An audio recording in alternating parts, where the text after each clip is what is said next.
आज की राजनीति से जुड़ी एक बड़ी खबर। 2 मार्च को पहली सूची के 11 दिन बाद बीजेपी ने आज उम्मीदवारों की दूसरी लिस्ट जारी कर दी है। किसका टिकट कटा है, किस पर भरोसा जताया गया है, अब आगे हम आपको यह बताने वाले हैं। इस सूची में 10 राज्यों और 1 केंद्र शासित प्रदेश के साथ 72 उम्मीदवारों को टिकट दिया गया है। दूसरी सूची में जिन बड़े दिग्गजों को टिकट मिला है उनमें कल सीएम पद छोड़ने वाले हरियाणा के पूर्व मुख्यमंत्री मनोहर लाल खट्टर शामिल हैं, जिन्हें करनाल से उम्मीदवार बनाया गया है। केंद्रीय मंत्री नितिन गडकरी को नागपुर से टिकट मिला है। पीयूष गोयल उत्तर मुंबई से उम्मीदवार बने हैं।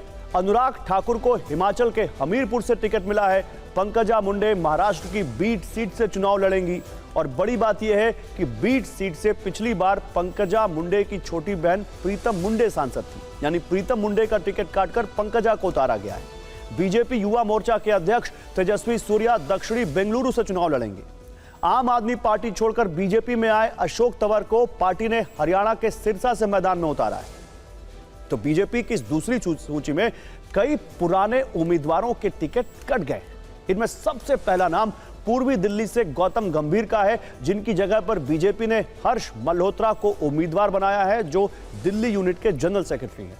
उत्तर पश्चिमी दिल्ली से हंसराज हंस का टिकट काटकर योगेंद्र चंदेलिया को मैदान में उतारा गया है, यह भी दिल्ली यूनिट के जनरल सेक्रेटरी हैं। हरिद्वार से पूर्व सीएम रमेश पोखरियाल निशंक का टिकट कट गया है और उनके बदले पूर्व सीएम त्रिवेंद्र सिंह रावत को प्रत्याशी बनाया गया है।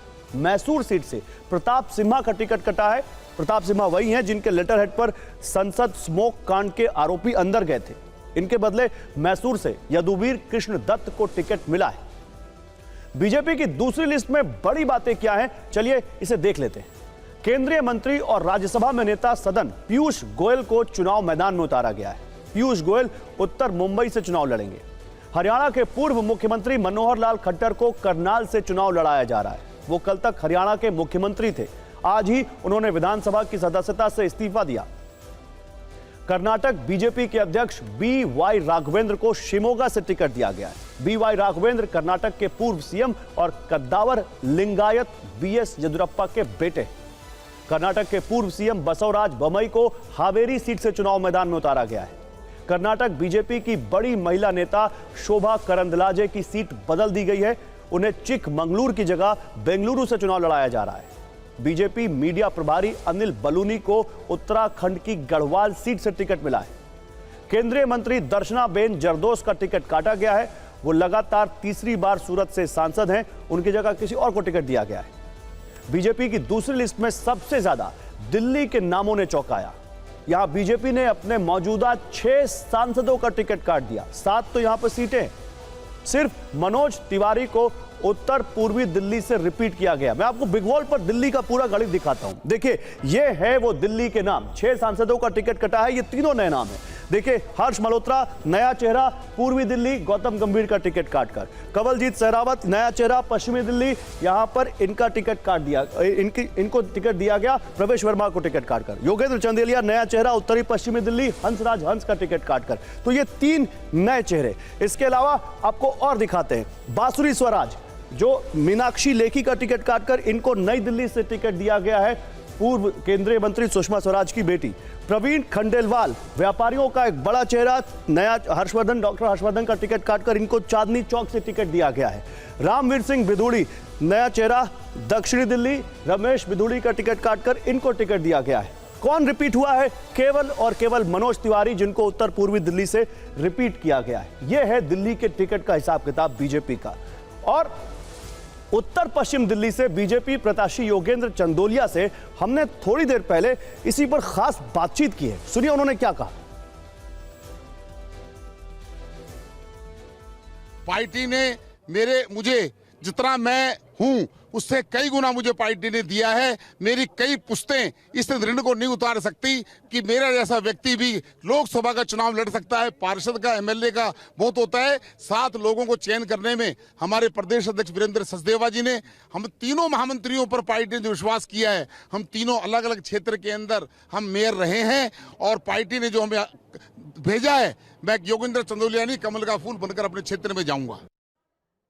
तो पूर्वी दिल्ली से बीजेपी ने हर्ष मल्होत्रा को टिकट दिया है। उन्होंने टिकट मिलने के बाद क्या कुछ कहा वो भी सुनाते हैं आपको। हमारी पार्टी की परिपाटी है। हमारे छोटे से छोटे कार्यकर्ता में इतनी ताकत होती है, इतने गट्स होते हैं कि शीर्ष नेतृत्व उनको जहां बिठाता है वो उस रोल में कामयाब होते हैं।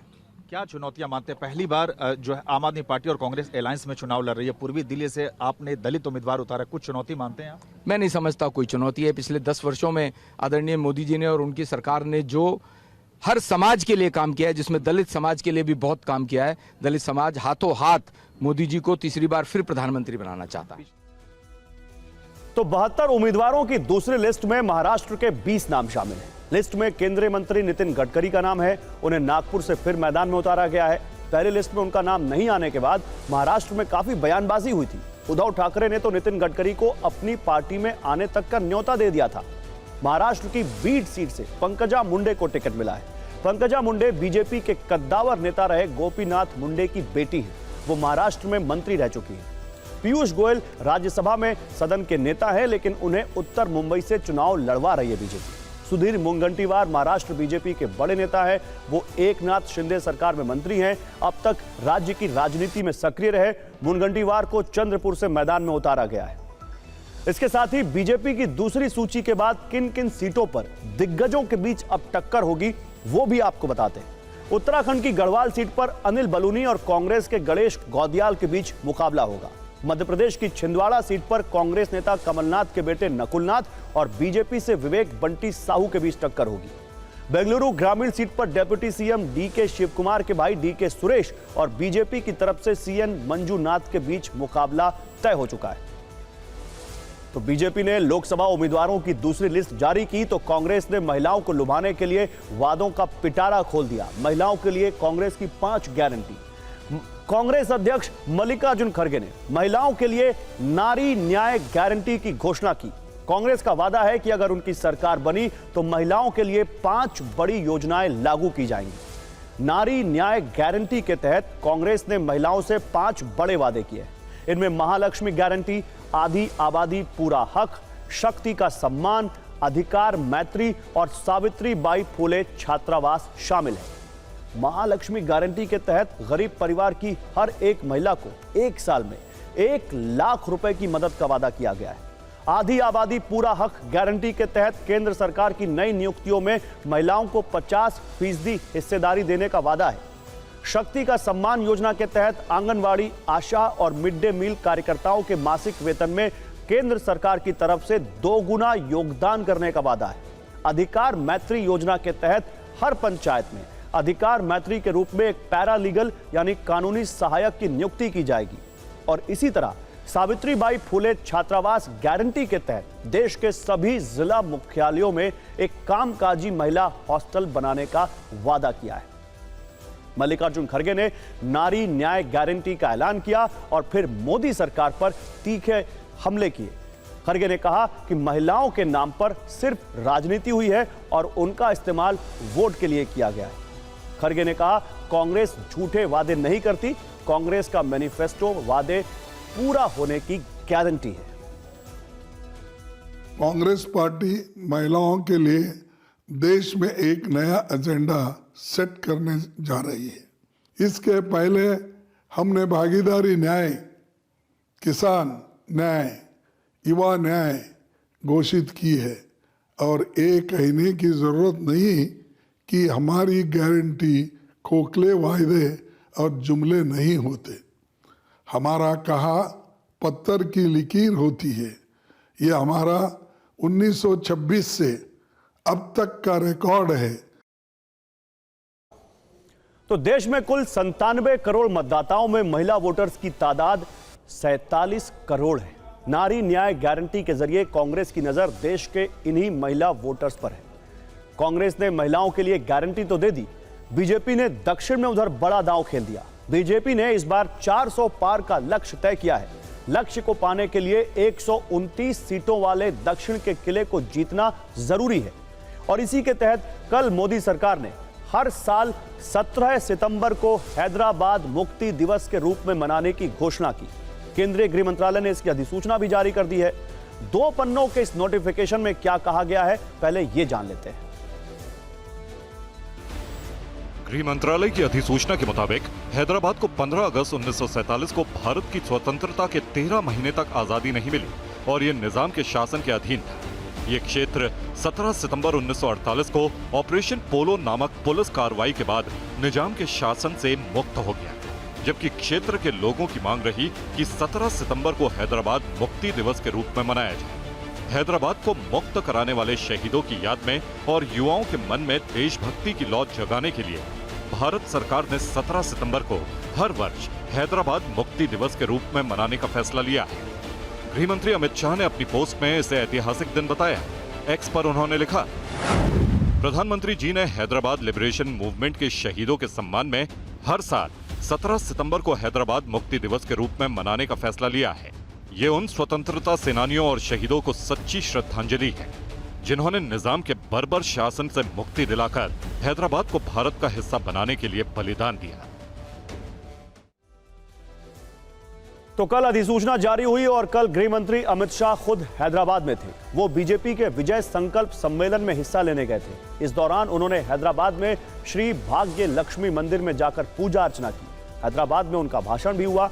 हैदराबाद हमेशा से बीजेपी की सियासत का केंद्र रहा है। बीजेपी इसका नाम बदलकर भाग्यनगर करने की मांग बरसों से उठा रही है। खुद प्रधानमंत्री नरेंद्र मोदी हैदराबाद को भाग्यनगर कह चुके हैं। मोदी सरकार ने पिछले कुछ वर्षों में हर साल 17 सितंबर को हैदराबाद मुक्ति दिवस के उपलक्ष्य में कार्यक्रम आयोजित किए थे। अब चुनावी मौसम में सरकार के नोटिफिकेशन पर सियासत भी शुरू हो गई है। 17 सितंबर को हैदराबाद को आज़ादी की याद में लिबरेशन डे मनाने का जो घोषणा हुई थी वो स्वागत योग्य है। हर 17 सितंबर को उन शहीदों को याद करना, उन वीरों को याद करना और उस त्रासदी को याद करना हर भारतीय का फर्ज है। और मैं धन्यवाद करता हूं प्रधानमंत्री नरेंद्र मोदी जी का, देश के गृह मंत्री अमित शाह जी का, जिन्होंने 17 सितंबर को लिबरेशन डे मनाकर उन वीरों की शहादत को भी याद किया है और हैदराबाद के विजय को भी जिंदा रखा। तो 1948 में 17 सितंबर को हैदराबाद निजाम के शासन से मुक्त हुआ, जिसके लिए ऑपरेशन पोलो चलाया गया था। भारत में हैदराबाद का विलय कैसे हुआ, इसके पीछे की क्या कहानी है, यह आपको बताते हैं। 17 सितंबर 1948 इतिहास के पन्नों में दर्ज वो तारीख जब हैदराबाद के निजाम उस्मान अली खान आसिफ का घमंड चूर हो गया और भारत के आगे उन्होंने घुटने टेक दिए। उन्हें हैदराबाद रियासत के भारत में विलय के लिए मानना पड़ा, लेकिन हैदराबाद का विलय कराने के लिए हिंदुस्तान को बड़ी मशक्कत करनी पड़ी थी। हैदराबाद के निजाम चाहते थे कि उसकी रियासत आजाद रहे। दरअसल हैदराबाद रियासत में निजाम और वरिष्ठ पदों पर मुस्लिम धर्म के लोग थे, जबकि हिंदुओं की जनसंख्या करीब 85% थी। बहुसंख्यक आबादी भारत से विलय के पक्ष में थी, लेकिन निजाम किसी कीमत पर हैदराबाद का विलय नहीं चाहते थे। बाद में इसके लिए पाकिस्तान से भी संपर्क साधा गया, जिसकी भनक तब के गृह मंत्री सरदार वल्लभ भाई पटेल को लगी। उन्होंने तुरंत ऑपरेशन पोलो के तहत पुलिस कार्रवाई कर उनके मंसूबे पर पानी फेर दिया। 13 सितंबर 1948 को ऑपरेशन पोलो शुरू किया गया। इसके 4 दिन बाद 17 सितंबर 1948 को निजाम ने युद्ध विराम की घोषणा कर दी। इस तरह आजादी मिलने के 1 साल बाद आखिरकार हैदराबाद का भारत में विलय हो पाया। पाकिस्तान भी उसे नहीं बचा पाया। दुनिया पर मंडराते परमाणु खतरे की बात हमने आपको बताई। हमने आपको बताया कि कैसे यहां पर अब हैदराबाद मुक्ति दिवस को लेकर जो पॉलिटिक्स चली आ रही थी वो अब कहां पर आकर खड़ी हो गई है।